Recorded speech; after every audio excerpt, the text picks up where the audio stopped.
Hey everybody, so this is just going to be a minor update on my green screen efforts using the cloth option versus paper. Unfortunately, this is the second time I've had to do this, so I'm going to be reading from a cheat sheet here to make sure I cover everything I covered the first time around. The focus was going out of whack all over the place. So definitely the first thing that I did was to slice all the excess material down.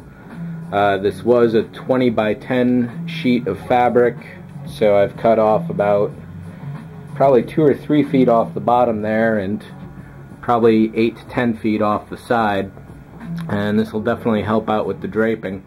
And basically I've put that extra material over the table. This is currently doubled up so I can expand it, which will be really helpful. I haven't built this sidewall yet for the braces, and you'll be able to see that better when I change the exposure in a minute. But the basic idea here is that it'll come out into the room and cover that section. So right now, if I'm shooting my subject here, I basically have about this range over to somewhere in this range, which is not quite 45 degrees. So the more angles you want to get on your model, the bigger the wall you need. And while I've got 45 degrees in the horizontal, I've got maybe 20 degrees in the vertical. So it's not a huge area of coverage, and considering that you're dealing with an entire wall plus, it's definitely a lot more material than you might think. So you could just take simple photos in front of a standard sheet of paper, but if you really want to get video and move around a lot, then this is really the extreme that you got to go to. So what's next on the list here? So this far corner is in pretty good shape. I've got that tacked at each side, at the top at least, and it's not quite a curve. However, you certainly can't see any distinct crease as would be if I had a normal corner of a wall like that. So one of the things that's really going to help fix this is thumbtacks. I initially nailed everything up at the top there. Can't quite see it at this exposure, but what I'm going to do is either get green thumbtacks, or I can use these as tracking markers, is some orange or any other neon color thumbtack that's as far away from green as possible.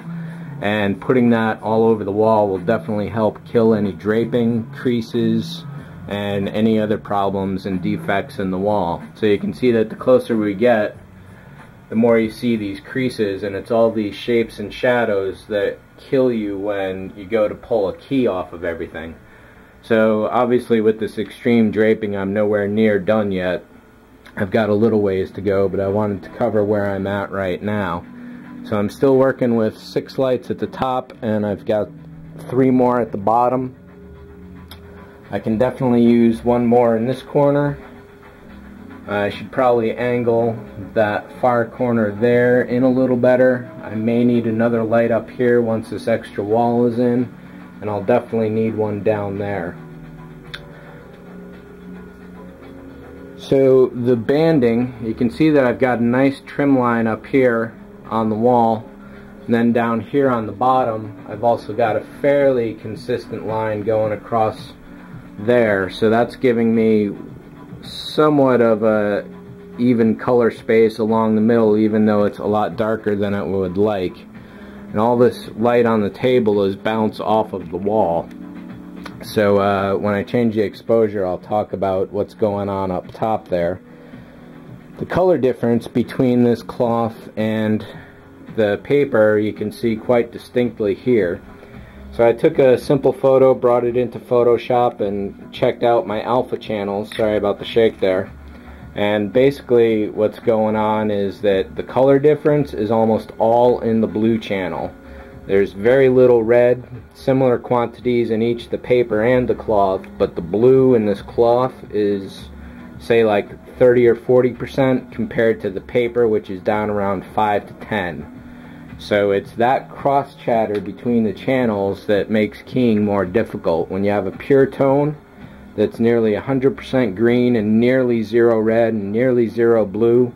You get really beautiful keys. When you get a little like 30-40% blue and 30-40% red compared to 90% or even 80% green, that's what messes you up. And if you take a photo or just go into Photoshop, create a new document, paint bucket different greens in there, and then get the eyedropper and look at the percentage values in your info channel, or your info palette box rather, you'll see RGB percentage ratings, and the better the tones are, the purer. 100% green, 0 red, 0 blue is the ideal. However, that does not exist with pigment-based materials.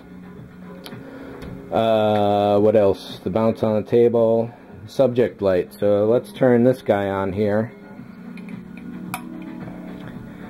So you can see this is definitely not exposed for the subject light material, and 100 watts close by really is going to blow everything out. So when I do start shooting again, this is going to be a balance between getting a good exposure on the wall and a good exposure on the light.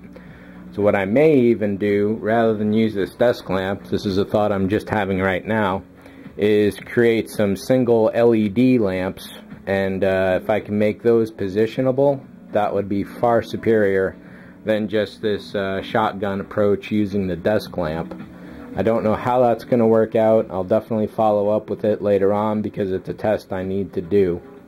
Problems there would include the color temperature and the balance, and if you look through some of the previous videos, you'll see what I'm talking about there for temperature.